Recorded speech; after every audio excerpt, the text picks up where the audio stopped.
peguei os números publicados em 2007 e vi qual desses números, qual desses artigos publicados nesse ano de 2007 teve a maior quantidade de citações. E analisei esse artigo. Então eu tenho desde 70 até 922 citações, que é o sonho de consumo da pessoa, né? Então está aqui o número de citações de cada um deles. Variou de pouquinho até bastantão. Se é pouquinho, 70, né? De muito até um negócio exagerado. Então, por que eu fiz isso? Eu estou pegando os artigos mais citados das revistas mais citadas. Isso significa que eles devem ter uma grande penetração na ciência e, portanto, falar sobre eles, deve falar sobre os melhores estándares da ciência da ecologia. Pelo menos com base nessa amostra, né? Aqui vou passar sobre só os títulos e os autores. O Bascompt tem dois, que ódio que eu tenho desse homem, né?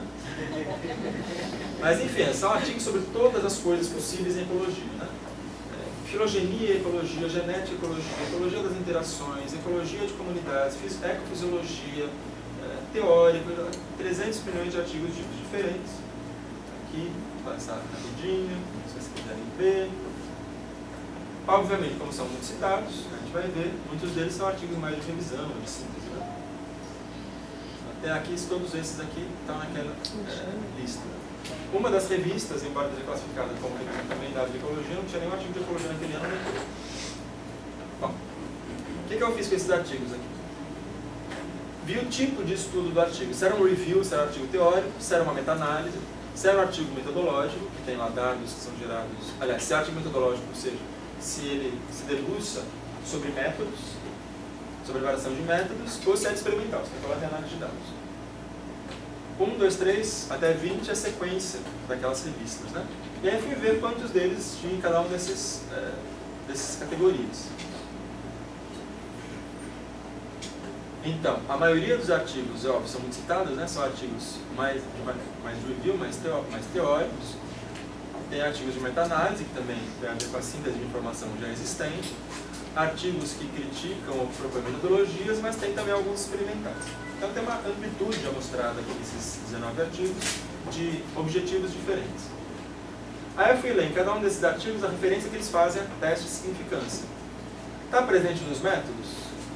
Ou está ausente nos métodos? Se está presente, ele é central aos métodos ou ele não é central? Ele usa além, se ele está presente, além da significância, ele usa técnicas indutivas? Se ele está ausente e é um artigo de revista, ele pode estar ausente porque o artigo não tem teste, né? Porque é um artigo de revisão, por exemplo.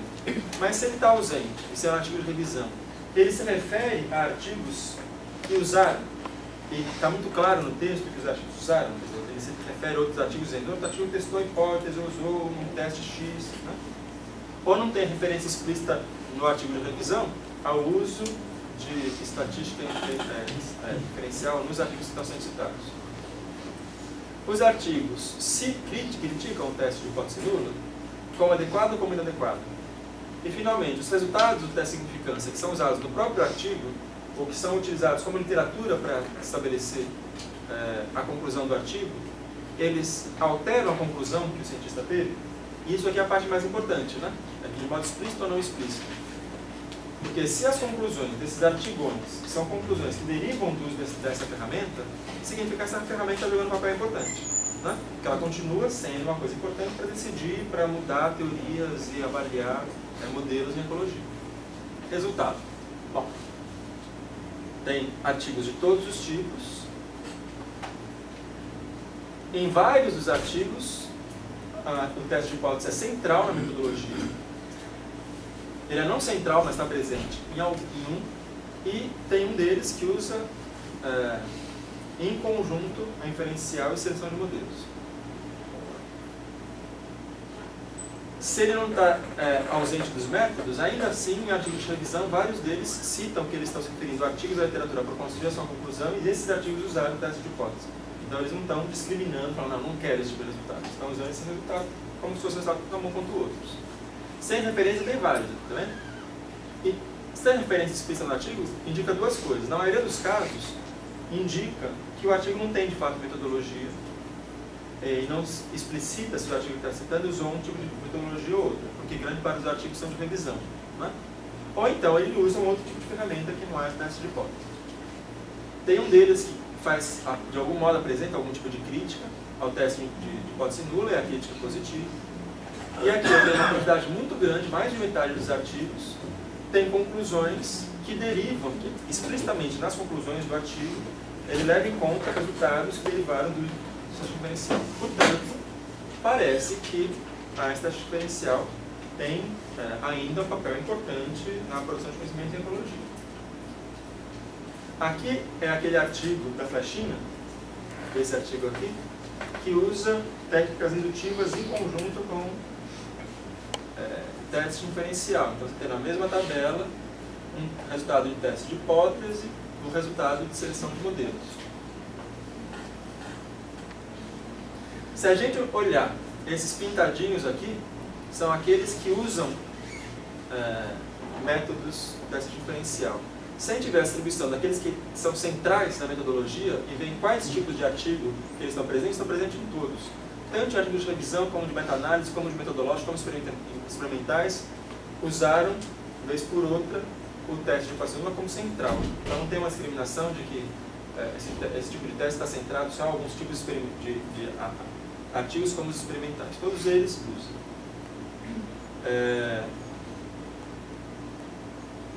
Se a gente olhar esses outros dois conjuntos, que também são aqueles que usam, eles também têm uma distribuição em vários tipos diferentes de estudo. Então parece que a conclusão aqui é que, primeiro, então voltando para a nossa pergunta, as críticas ao uso de teste de hipótese não derivam da ecologia, elas já existiam, e existem várias áreas aparentemente migraram da estatística frequentista para outro tipo de abordagem, mas esse tipo de crítica migrou para a ecologia também. As críticas ao teste de hipótese na ecologia, de acordo com aquela análise dos 6 artigos, requerem principalmente em seu uso equivocado pelos cientistas, daquela fileira que estava quase toda ela verde, e sobre o argumento de que a ecologia deve expandir seu repertório analítico, ou seja, por que você está fazendo isso? Tem outras opções também. Né? Não faça errado e não faça só isso, tem outras opções.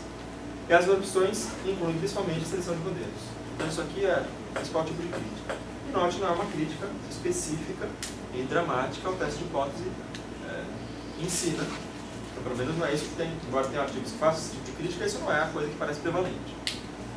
As críticas formais de estrutura do teste na literatura de ecologia não consideram a contribuição da Débora Maia, que são as respostas aos problemas que foram apresentados há muito tempo atrás. O que me parece que tem algo errado. E talvez, atualmente, os artigos que falam sobre crítica sejam mais ponderados, apresentem uma proposta mais pluralística, derivam do fato de que aqueles argumentos já se esgotaram, né? E a literatura de ecologia continua utilizando o teste de hipótese que em diferentes tipos de estratégia de produção de conhecimento. Isso de acordo com quem cabe para essa leitura daqueles 19 artigos. Bom, finalmente, para encerrar, e aí eu acho que vai ser um pouco mais rápido, o que isso tudo tem a ver com a produção de conhecimento de ecologia que era a proposta lá do Ricardo para essa mesa redonda, né? Eu vou tentar desenvolver aqui de um modo bem bobinho, humilde e ingênuo, como que os experimentos locais se relacionam com o desenvolvimento de teorias. E fazer uma pergunta aqui, o método de inferência que o cara usa no experimento local, de fato, influencia o desenvolvimento das teorias? Eu vou dar uma pergunta e tentar falar o meu filho. Então aqui, esse esquema está dividido em 2 partes. A parte de cima se refere ao desenvolvimento e à evolução das teorias mais gerais.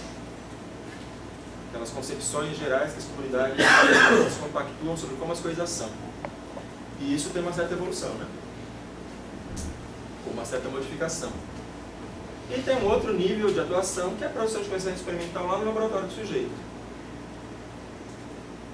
Num certo momento, eu posso ter teorias, uma teoria sobre um certo assunto, que ela recebe muito mais atenção e ela é muito mais considerada crível pela comunidade do que outra. Então a verdinha aqui nesse momento, por exemplo, é o modelo da vez. Ele é o que está conseguindo ser mais frutífero numa certa produção de conhecimento. Agora, como o cientista faz para investigar questões relacionadas com essa teoria? Ele pega e olha um aspecto derivado daquela teoria, né? Um certo aspecto daquela teoria, uma certa aplicação, num certo sistema, pensado com um certo planejamento experimental, com uma certa lógica que ele criou para poder responder uma pergunta. Então, esse cientista aqui, aborda essa teoria através de uma hipótese específica situada num certo sistema experimental, e, portanto, ele está avaliando uma hipótese local, que tem relação com a teoria, mas não é teoria. É isso? Aí ele faz lá uma pergunta, que é direcionada para aquela teoria, e usa um certo método e toma uma certa conclusão. Então, aqui a gente está tratando, nesse cotidiano, das avaliações de hipóteses locais, né? E aí, quando ele faz tudo isso, ele tira uma conclusão sobre a proposição inicial que tem uma certa relação com a teoria. Bom, lá em cima, digamos que um experimento fosse muito importante no campo, que ele fosse capaz de fazer com que toda a comunidade olhasse para aquele experimento e nossa, finalmente o cara me deu uma evidência que eu vou mudar minha concepção sobre como é a teoria geral. Digamos que fosse possível. Se fosse possível, esse procedimento poderia fazer com que, na história lá do conhecimento daquela área, se essa hipótese fosse refutada e ela tivesse relacionada com um aspecto central da teoria, haver uma mudança da tendência da comunidade científica em ir contra essa teoria e botar uma outra no lugar. De modo que poderia chegar que é uma proposição alternativa sendo mais aceita na comunidade científica do que aquela proposição inicial. Tá? Então, uma conclusão desfavorável da proposição inicial e favorável a uma proposição alternativa poderia ter esse efeito. O que os filósofos dizem é que isso não vai acontecer, né? Vai ser um experimento para mudar a concepção de uma comunidade sobre um certo campo. Então, para poder haver aquela alteração ali, talvez precisasse ter uma porção de experimentos diferentes, feitos por cientistas diferentes, direcionados por aquela teoria inicial, mas abordando diferentes aspectos da teoria em diferentes sistemas, a partir de diferentes delineamentos, com diferentes tipos de metodologia. Se por acaso, todos eles vão ter lá a sua pergunta, que é diferente da outra, um método diferente do outro, e a conclusão. Digamos que as conclusões fossem todas negativas em relação à teoria e fossem positivas em relação àquela teoria alternativa. Então, eventualmente, o acúmulo de conclusões desfavoráveis àquela e favoráveis à outra, isso sim tivesse o poder de fazer com que a comunidade migrasse para um novo consenso. Né? Sendo por essa via, sendo por essa outra via, essa pode ser uma relação entre o que acontece no laboratório e o que acontece na concepção da comunidade de ciências de uma área. Onde a epistemologia apita aqui, do ponto de vista da vida do cientista? Principalmente na definição da pergunta e no que nos interessa aqui na definição do método, que é a nossa discussão até agora. Né? Então, a epistemologia, ela pode formular a pergunta de modo que a pergunta seja avaliando o grau de confiança que eu tenho na hipótese, ela pode formular a pergunta sendo uma pergunta de teste de hipótese. E, além disso, ela pode direcionar os métodos que são utilizados para responder a pergunta de um modo ou de outro modo. Então, ela tem um papel importante aqui, foi o que a gente estava falando até agora. Com base num certo alinhamento epistemológico, então, o sujeito tira lá a sua conclusão. Agora, o que a gente viu com base na literatura aqui que foi citada? Os caras que fazem revisão com meta-análise, por exemplo, todos eles querem, por exemplo, como o cara faz naquelas meta-análises, o cara vai controlar um bocado de coisa na meta-análise, né? Então, são experimentos diferentes sendo feitos, ou que foram feitos. Ele quer conseguir entender, do ponto de vista geral, se aquele modelo é bom, se ele não é bom, se outro é melhor. Ele controla 300 milhões de coisas. Os ambientes onde foram feitos experimentos, os tratamentos que foram feitos, uma opção de questões estatísticas e metodológicas. Não vi nenhum controlar se o resultado do experimento deriva de estatística diferencial e de estatística de indução, ou de uma estratégia de indução. Portanto, parece que isso é um não problema do ponto de vista de quem faz meta-análise ou revisão. Nos artigos de revisão, nenhum falou, olha, não vou levar em conta esse resultado porque ele derivou de estatística diferencial, ou não vou levar em conta esse resultado porque ele derivou de frequentista. Então, existe uma rara influência epistemológica no uso dos resultados da literatura. Certo? Além disso, pelo que a gente viu, ela tem um pluralismo de métodos analíticos. Embora alguns autores aqui falem dos problemas da diferencial, na verdade, pelo que a gente viu aqui, os que falam sobre isso falam sem a profundidade ou falham na questão epistemológica dos problemas. Muitas vezes, isso a própria literatura diz, tem um pragmatismo na escolha do método que vai ser utilizado. Eu trabalho num laboratório em que as pessoas fazem seleção de modelos ou estatística diferencial. Eu venho de uma tradição que eu aprendi a fazer essas coisas, não são simples, né? Para você aprender, se sentir habilitado a fazer, precisa de um tempo sabendo esse negócio. É muito mais cômodo você fazer aquilo que você sabe. Né? Então tem um pragmatismo na escolha dos métodos.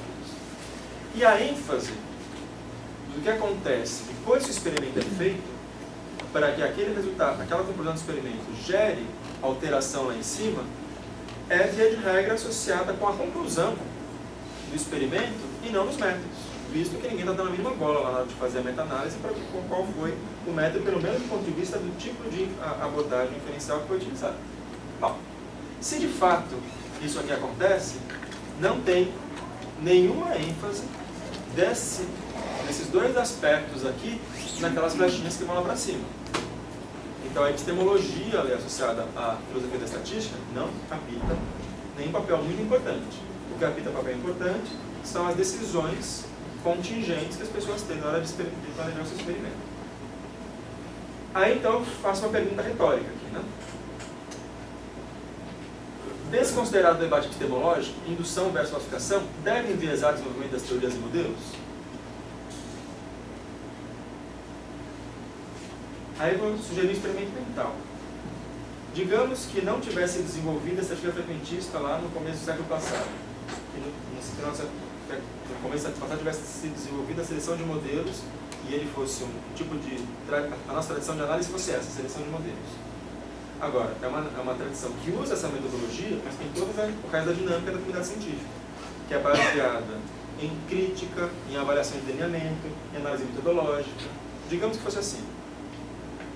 Ou então, digamos que foi o que aconteceu de fato, né? Que a primeira ferramenta que se desenvolveu, que virou hegemônica na literatura científica, fosse o teste de hipótese. Se acontecesse isso na história, ou se acontecesse isso na história, será que a gente ia ter diferenças no resultado final aqui? Quais modelos são os modelos que sobreviveram até hoje? Note, a teoria geral, em cada um dos experimentos, ela é avaliada por muitos experimentos para que haja uma decisão lá. Esses muitos experimentos, eles avaliam múltiplas previsões a partir da teoria. Múltiplos sistemas biológicos são estudados. Múltiplas estratégias de investigação são abordadas mesmo sob a mesma ferramenta analítica. E existe avaliação por pares. O mundo lá fora deve ser um só. A posição, o que é o nome disso? Realista, né? Partindo de uma posição realista que o mundo lá fora é um só, e que o que a gente está vendo são respostas do mundo dos experimentos que a gente faz, será que se eu analiso o mesmo mundo de tantos modos diferentes por uma técnica, e avalio o mesmo mundo de tantos modos diferentes por outra técnica, no final eu vou chegar a resultados diferentes sobre o consenso sobre o que acontece? Ou seja, se a situação fosse a verdadeira, só tivesse seleção de modelos, ou se a situação for 2 fosse a verdadeira, só teste de hipótese, será que a gente chegaria a resultados diferentes? Sendo que é isso que acontece aqui? É a pergunta que fica, mas a minha desconfiança é que essa é a mesma coisa. Que a dinâmica científica inclui um sistema de avaliação rigorosa de formulação de questões e de métodos de investigação, bem como criatividade e redundância nas formulações. Redundância no sentido de que não basta um artigo para decidir alguma coisa, tem que ter muitos, né? Que vai aumentando a sua sensação de que existe evidência suficiente para você mudar de opinião, né? Deve tamponar os possíveis efeitos desse alinhamento. E aí, então, qual que seria o papel da filosofia da ciência nessa história inteira, né? Por que o Ney deveria ter ainda o emprego dele e você não ter esse emprego?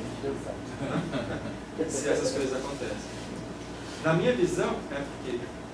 Lembra que tem críticas tanto a inferencial como a seleção de modelos, do modo que é melhor utilizada, das bases epistemológicas. Essa crítica, ela aperta a porta do funcionamento da ciência. Ela mantém um alto padrão de tomada de decisão pelos cientistas, se não por todos, pelo menos por aqueles que acabam sendo mais relevantes para o caminho que o certo de conhecimento se desenvolve, e faz com que as pessoas tenham que se preocupar com esses assuntos e, via de regra, tenham que voltar mais cedo ou mais tarde às questões epistemológicas para ver se elas não fazem nada de esquisito. E, eventualmente, isso gera modificação para um lado ou para o outro, como gerou no caso da seleção de modelos, em função das críticas ao pós-funcionismo, o teste de hipótese que deriva das críticas epistemológicas lá de Popper, e faz com que você tenha que repensar sobre aquele negócio que está fazendo. E isso cria esse sistema de crítica e de aprofundamento que, me parece, permite que essa dinâmica aqui seja feita no alto escalão, né, da produção de conhecimento científico, com padrões que são rigorosos e que, portanto, talvez as diferenças entre essas duas situações não gerassem resultados diferentes. Então é isso. Eu agradeço a vocês pela paciência das minhas 2 horas.